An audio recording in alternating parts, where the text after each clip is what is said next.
So I drive to Wexford, to Longford, to Cork, whatever. But my fuel allowance hasn't changed. What I'm entitled to for my mileage hasn't changed. So I'm using my own money to drive for work. To provide services for other people. That's that doesn't make sense. Yeah. And it's, we keep telling people to save and do whatever. But I asked someone last night and she said, you can't save for the rainy day if every day is a rainy day. Hello and welcome back to the Mothership, the show that brings the issues that matter most to Irish families to the table. I'm Laura Cunningham, and on this week's show, we're talking about how the cost of living increase is affecting Irish families. Joining us this week is Gwen Harris from MABS. Thanks for having me. Social worker Diane Ihirwe. Thanks for having me. And you might know her as IrishBudgetingMammy, Anne-Marie Gaynor. Girls, thank you so much for coming. So I think it's safe to say that everyone from all walks of life are starting to feel the pinch at the moment. In terms of family finance, for the last number of years, things like rent hikes and childcare fees are soaring, have really kind of been affecting families directly. But now, on top of all of that, we have, fuel going up, groceries even, utility bills obviously are the big talked about subject at the moment. So it's really the pressure is on at the moment, is it? Gwen, I'm going to go to you. So in MABS, obviously, just tell us a tiny bit about MABS, I suppose, initially. Sure. And then, I know you said you're hearing from families even more at the moment. So how, where are they feeling it the most, I guess? Okay. So MABS stands for the Money Advice and Budgeting Service, and we are a national service free to everybody, and we work with people who are either in difficulty now, in financial difficulty, or with people who feel there might be financial difficulties coming down the road. So I'm in MABS since 96, so I've seen kind of a few waves of the good times and a bit more tighter times. But at the moment we are seeing people calling us, particularly around the inflation just creeping in, like the gas prices, the electricity prices, and at the same time as our fuel going up, people were going back to offices. Of course. Which they may not have been, you've been filling the car for the last 2 years, but you haven't been filling it to drive to work every day. Not filling it every few days. No, yeah. So it's a different thing. So we're definitely seeing people feeling the pinch. Mm-hmm. Now, that's not to say that we haven't been meeting with people over the years who have been finding it difficult as well. But certainly it's everywhere now. It's everybody has a gas and electricity bill. Yep. Everybody has to pay petrol. There's a lot of times that you might think that the only people who need MABS are people who have overspent, people who have overborrowed. And I say that's the assumptions. That's not their experience. Our experience is people could maybe reach out to the MAB service for a lot of different reasons: losing a job, reduced income, increased expenses, maybe from a new baby, a happy time, but it brings an increased amount of expenses and so on. So we meet with people for so many different reasons. And I mean, for anyone who is kind of like keeping their head above water and has been okay for a while now, everything, it seems, from all angle is just, even it's like death by 1,000 tiny needles. Paper blades, paper cuts, yeah. But the figures are there. We're at, apparently by the end of this month, we're going to hit 8.5% inflation. And of course, none of us are getting a random 8.5% increase in anything else. So most of the gas and electricity providers have announced further increases this month, which is kind of terrifying. And despite this cut in excise duty on the fuel, it's expected that it's probably going to level back off up to where it was. Might be another increase on the way. Exactly, yeah. So I suppose from my perspective, I'm a single parent. So I have had to deal with Dublin rent on my own and, childcare fees. And now when my utility bills go up, I don't split my bills with anyone. So I'm really feeling it in that perspective. And we're only a little 2-person household, 1.5 because he's only tiny. Diane, there's 6 of you at home? Yes. So, I mean, look, we're all aware, how are you feeling it? In what areas of like the cost of living are affecting you guys? I suppose everything, especially shopping. I think, we're used to high rent and high childcare. But in the last few weeks and last few months anyway, it's been like the shopping, like we used to be doing shopping for about 80 to 90 euros. Yeah. But now it's about 160. It's huge. Wow. Yeah, same. It's crazy, isn't it? Yeah, and the same food, nothing has changed in what we eat every day. It's just you haven't suddenly started eating more. And your income hasn't gone up. That's it. Yeah, my income hasn't changed. No. His income hasn't changed, but we can really feel it. Like as well, electricity. I've changed providers 3 times in the last few months because I thought maybe there's something wrong with the providers that I had, but it's the same.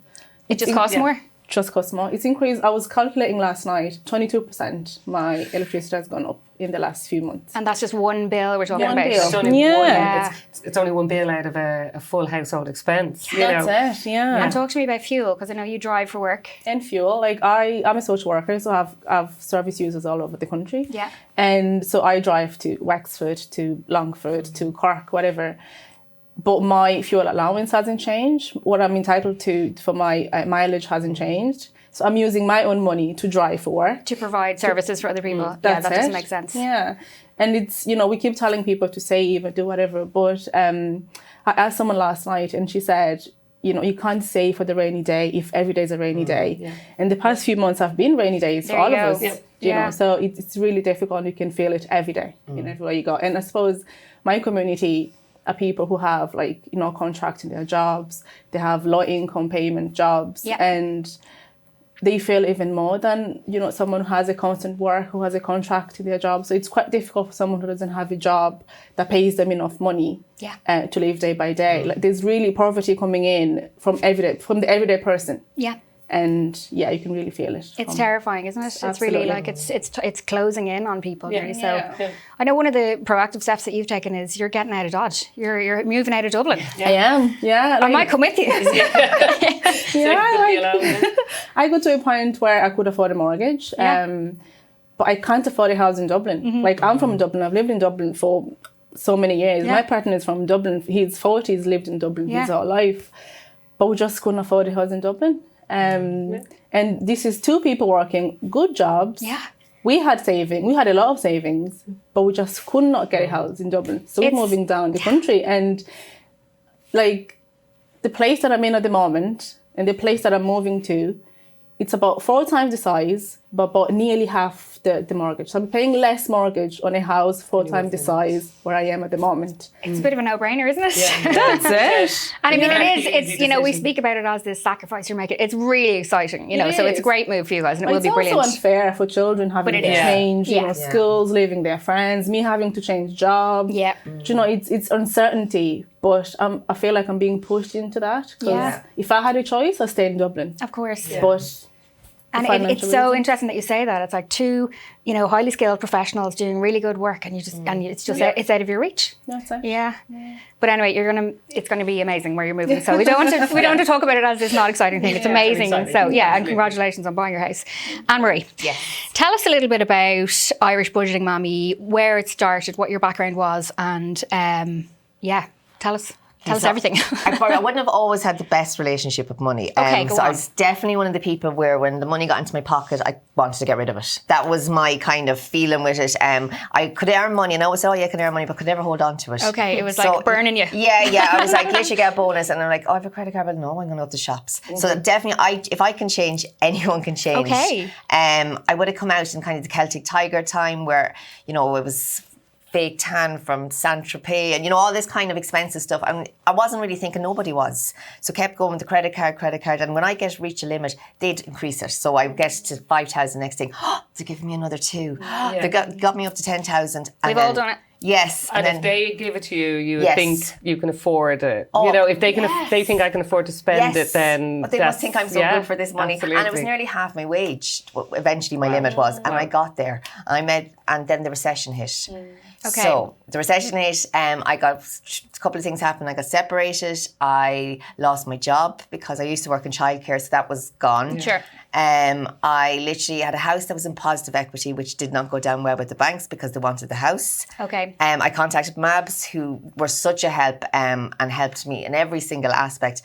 But it took me a long time to get to where I am now, where I can actually say I'm not that rattled with what's happening because I know I can budget that good. Okay, so you feel in control now? Yes, okay. Yeah. I know things are going up and I have 2 teenage boys in the house, and the way I'm looking at it is this is going to be an expensive few years, but because I'm good at budgeting now, I'll ride the wave, basically. I'm no expert, but I think I could confidently say that a lot of money problems come from people just sticking their heads in the sand. I've done it. We've all done it. Yeah. So what is your best advice for someone who is now facing into, you know, maybe things were fine or not so fine Yes. or all right, and they're thinking the shit is about to hit the fan here. How do I get on top of this before it's a nightmare? So there's a couple of things I always say is go find out your bare bones budget. Okay. Okay. So that is what you can afford, the least amount of food you can afford on, you know, what's going to cover your electricity, what's going to cover your bills without any fun or extra. So you know that's your figure. So say ours has increased by 500 in the past 2 years. So it would have been 2,000. I live in the country, so our costs are much lower, and we've no childcare now. So that's mortgage or rent or whatever it is. Yes, It's so my groceries, mortgage, bills, right, utilities. Utilities. Nothing sexy. No, just Okay. the food, basic clothes, all that kind of thing. So ours is 2,500, gone up from 500. Many people don't know what exactly they're paying out in bills every month or what they need to cover. And include your children's allowance in it, because, you know, if things are going to really hit, you need your children's allowance for that. Yeah, it's not just treat money. Yes. Okay. Track everything. Okay, so people don't like doing this. It's like a food diary. You know, you're going to sit down and you're going to go, oh my God, why did I buy 3 coffees today? You know, you're going to start feeling it and everything when you look else. at it, you really go, and reflecting. But isn't that the thing, that a healthy budget should be like a healthy diet? Yes. There's a little bit of everything. Yes. You know, so it'd be like if you were doing a food diary, Yes, yeah. and you write it down, you go, oh, I had a bit more sugar yesterday than I actually want myself to believe I had. Yes. Yeah. So if you write down everything, It makes you it's conscious. a plan then. And Yeah. then you make your own decisions. It's like me with the beauty envelope. Yeah. I use the envelope system, okay, so which I do with my living expenses, my food, my fuel, all that kind of thing. So this is cash out of the bank Out of into the envelopes. Into the envelopes. Okay. So I would adjust that weekly. So say, right, I've had a lot of bills coming out, then I probably wouldn't put €50 in the beauty envelope this week. But if I've like less bills coming out, well, maybe there'll be 100 in the beauty envelope. I love that you have a beauty envelope. Yeah, because I'm yeah, upset. you have A lot of to, my though. debt came from Yeah. beauty stuff, You can't actually. have no joy in your life. Well, maybe some months you'll have to have no joy in your life. But if you That's the can, thing. I think that, again, going back to that thing about like budgeting being like a diet in a way, Yes. how long can you survive on grapefruit? You know, the Yes, grapefruit diet or the cabbage soup or whatever, all those things, That's right? a brilliant point. You can't Yeah. sustain it. no. I think that's a really important point, is because if you deprive yourself of everything good in life and everything nice, your money is a tool. So your money is just basically something that's just going to pay your bills, but also going to give you a bit of nice things as well. But if you budget carefully, you know your bare bones, you know what your bills are. If you make an extra €100 or something, you can put it onto something nice or save for a holiday. Another one of the big ones I always say is the €1,000 emergency fund. Go on, what's that? And this is where you have €1,000 in a bank. I have it in the credit union. I have it in my health service credit union because I can't get it instantly, but I can get it the next day. Okay. So if my car breaks, if my washing machine breaks, if my dryer breaks or my cooker or anything like that, I have €1,000 there to get that straight away. So for a lot of people listening to this, Yes. they'll be thinking, well, where am I supposed to get this €1,000 from? So did you save that up? Yeah, I saved it up, and what I do use is called your pay yourself first method. So basically, you might take €50 and put it into savings, and then you budget the rest. Okay. So you kind of get there, you get the €1,000 in place, and then kind of start paying off your debts extra if you want, or you know, you don't have to. But Okay. it's, So that's off the top before you yes. can look at Just everything. there, Yeah. Okay, interesting. yeah, and it's. I think it came from me. Well, one time when I was in college, I literally broke. I was in college with 3 kids as a single mum, so my Wow. washing machine broke, my dryer broke, and my hob broke at Christmas. Literally the week before Christmas, and I didn't have the money there, obviously, to replace them. Didn't want to get a higher purchase. They wouldn't have given it to me anyway because it was on loan parent payment. So basically, I was like, I had to go and queue up and go to the welfare office and all that thing. Yeah. And we were talking about shame with money. I felt so much shame Of course, doing that. money just brings so much shame, And that doesn't was a it? huge thing. I remember going into an electricity shop with my thing, and he goes, whatever one I was looking, he goes, oh no, they won't cover you if that costs. This is the stuff for kind of your people down here.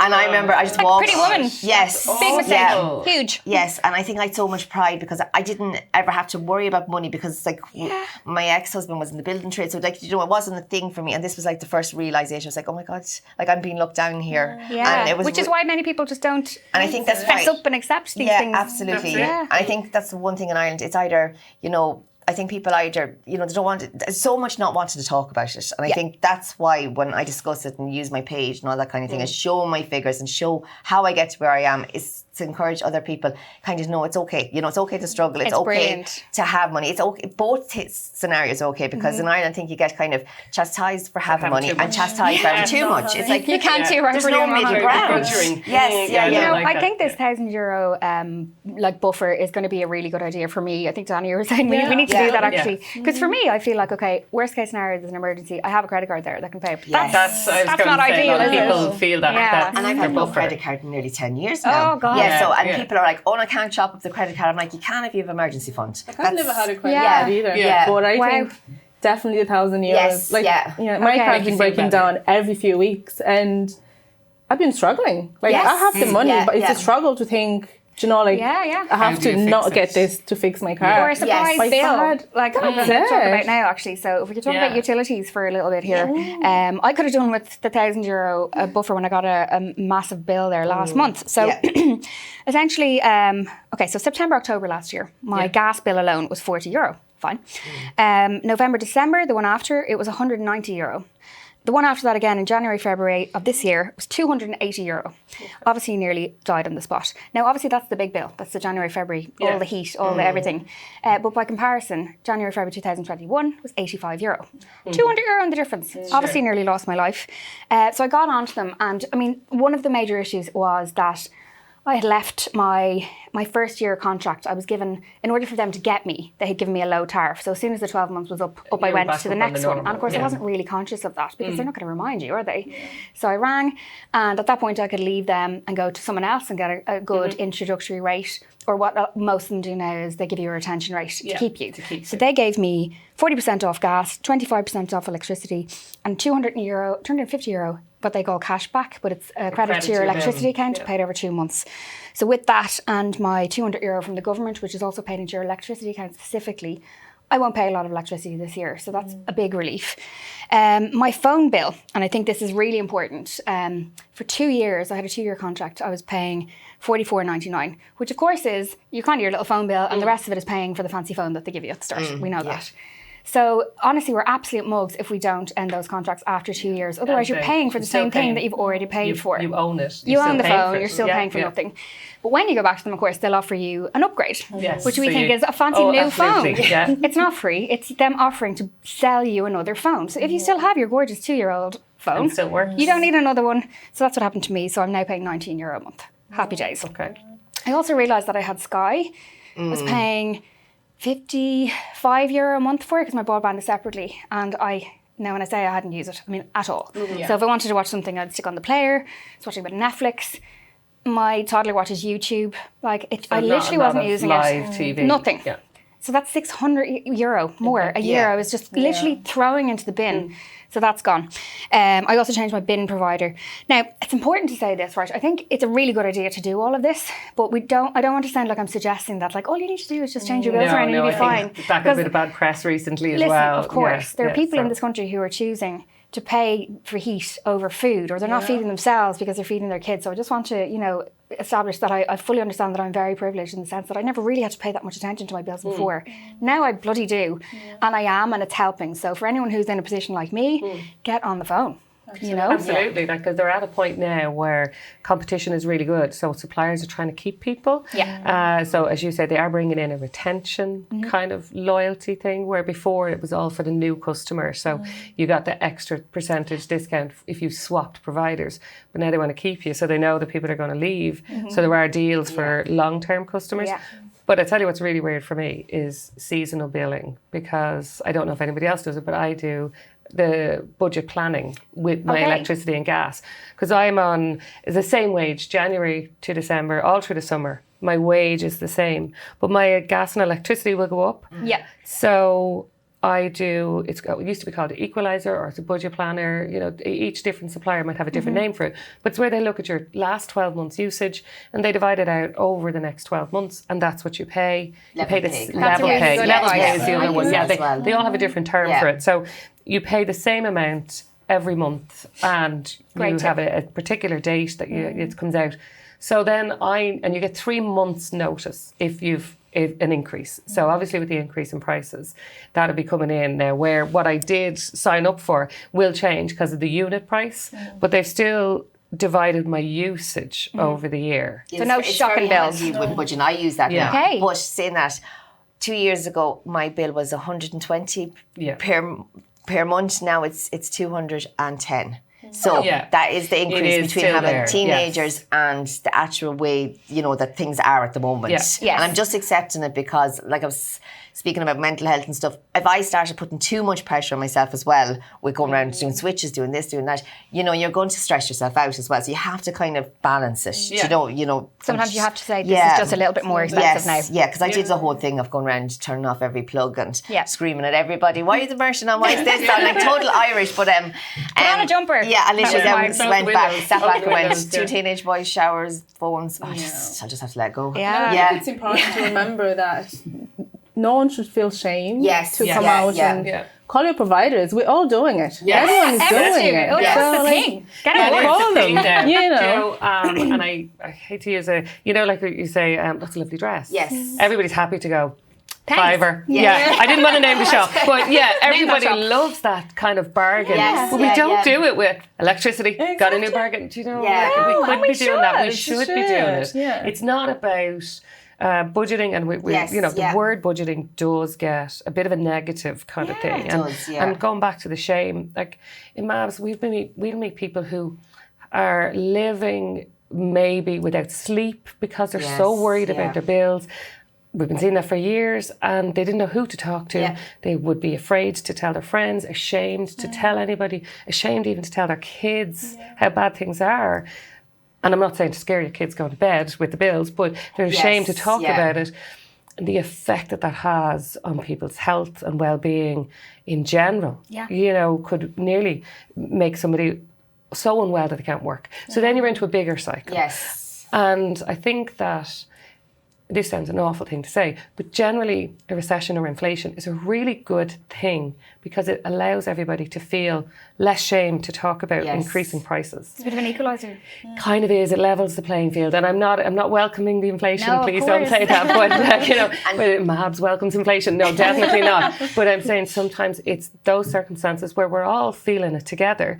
That now there's no shame because it's okay and it's on the news and it's been talked about all the time. And definitely people's priorities have definitely changed, especially with the Instagram page. It used to be maybe 2 years ago it was about I need to save 50,000 for my child to go to college. Now it's I can't pay my rent, and it's the same people, the same families. Things have definitely changed, and that's a huge big kind of factor to kind of and to talk about things like MABS and different helplines, or even like if they're going there's personal problems and stuff going on. There is free counselling and different services. That's going to it's a whole big holistic thing, your finances, your mental health, everything comes into one. And I think more resources to show where people can get help, I think is needed, definitely. We'll certainly leave information on lots of that stuff underneath this video. But can I just say, Anne-Marie, it's really brilliant that you and your counterparts, because it's quite a movement now, isn't it? Budgeting has become brilliant. It's so good, because we should be talking about money. It's so taboo in this country. It's been in the US for a long time. And it's kind of just coming to Ireland now. And I actually started the page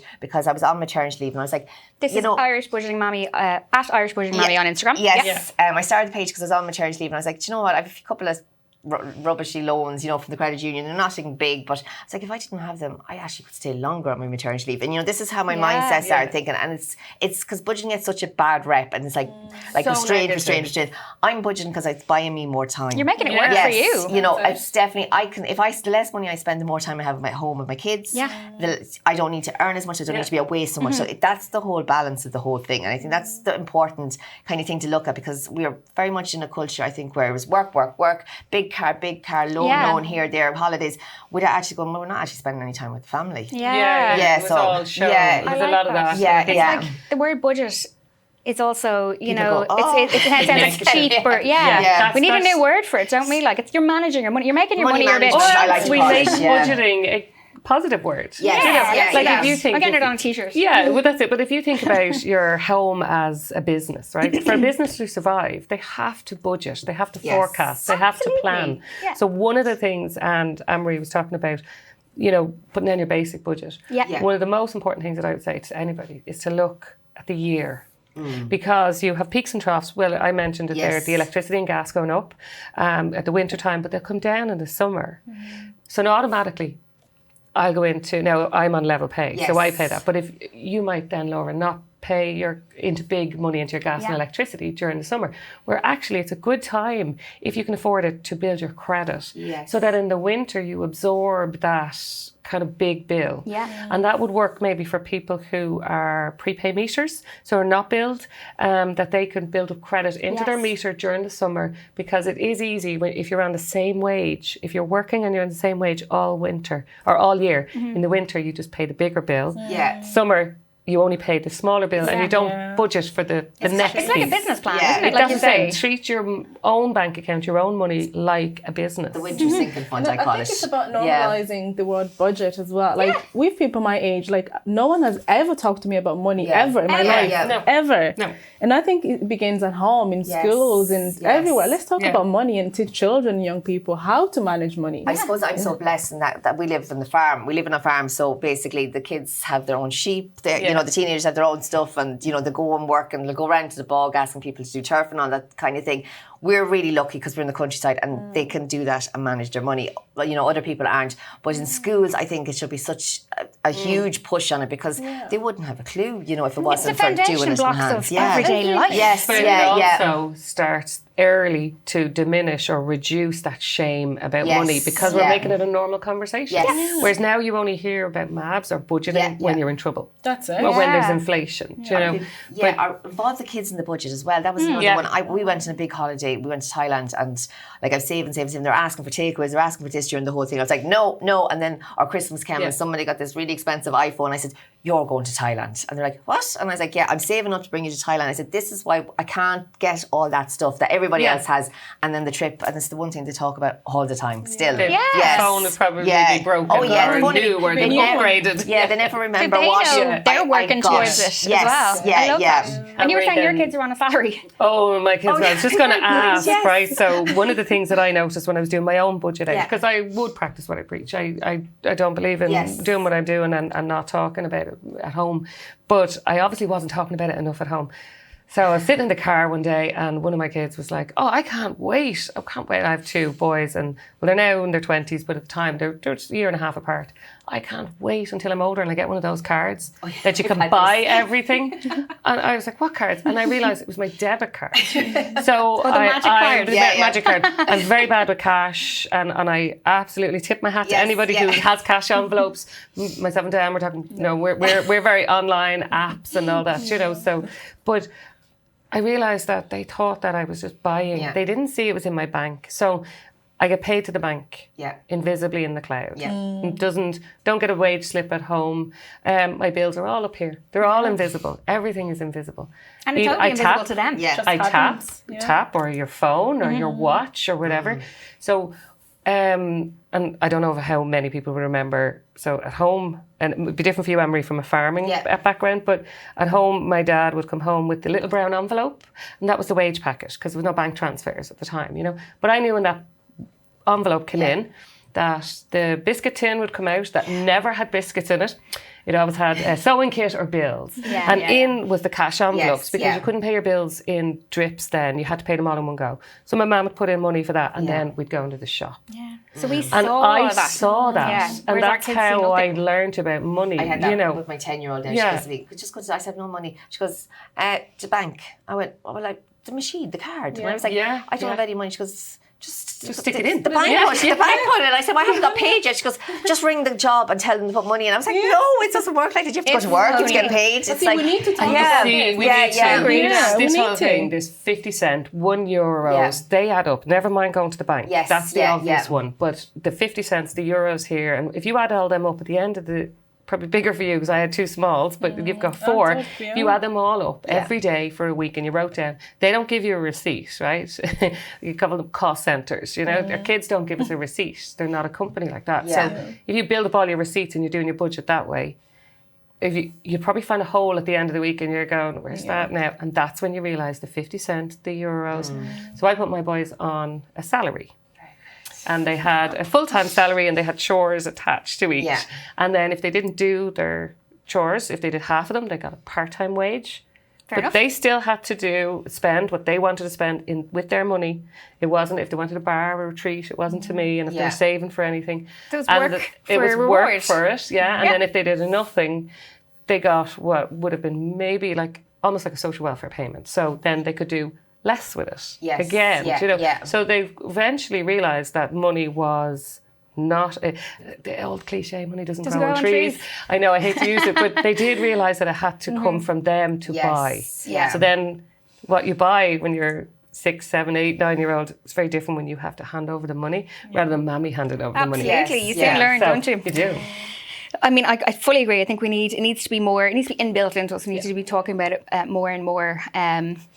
You know, I suppose we're running out of time, unfortunately. We could sit here and talk all day, girls. Let's just turn off the cameras and we'll just stay here.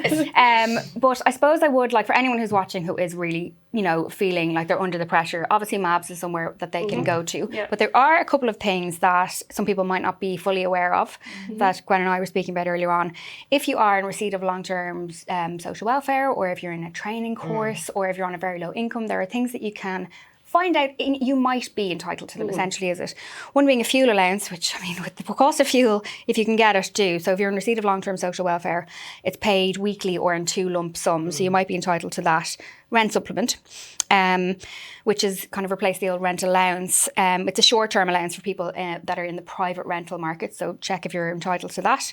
Working family payment, which is a weekly tax-free payment for employees with children who are on a low income. So you might be able to get a bit of support there. The back-to-school clothing and footwear allowance is coming in from June to September, so make sure you apply for it if you're entitled to it. That'll be, again, if you're in receipt of social welfare or a FET or a Fulsha course or certain training courses. An interesting one, which Gwen and I were speaking about, is the back-to-work family dividend. Yes. Explain that to us. That's a really good one. It's a support payment from social welfare for people who are transitioning back to work. So it's to, you know, when you're returning to work, especially after being out for a long time, you might have a lot of expenses associated with return to work, whether it be clothes or anything like that, if you have to wear a particular dress sense. I actually received that as well. I think it was it was going on the lower pay scale as well. It was you go in on the low. It linked me, you know, it gave me the link to that's it's just buffers, because you obviously, when you go back to work, you might assume that you'd lose all your benefits straight away, but it just cushions it goes over a 2-year period and it does taper out, but it's to kind of help support people with that transition, just give you a bit of a breather. I for one have never heard about that, and I don't think it's a well-known one. So and I was thinking of some of your friends as well with the family income, what it was called family income supplement, the work and family payments. Like I went from social welfare to working, and no one ever told me that. There you go. They don't invite you. No, so like, and Anne-Marie, but an association like MABS would of course tell you this. Or Citizens Information Service as well. So they would work alongside MABS. Like we work, we're delivery partners, we called. Okay, very good. So the MABS, you can contact us on a helpline.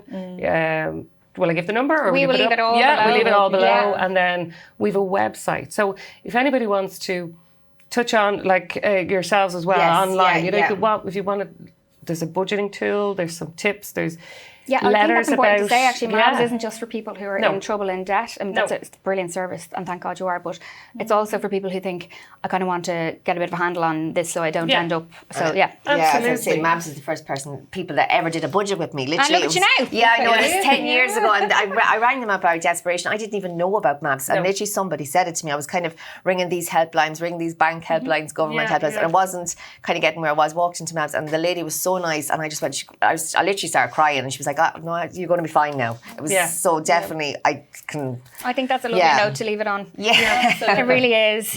We'll, you know, we're all feeling it in different ways, but hopefully we can kind of get through this with just by reaching out, getting on top of it, not being alone. I can just say anything to anybody, you know, anybody who's really struggling or feeling ashamed or just really worried at the moment, just reach out. No matter talk how bad to somebody.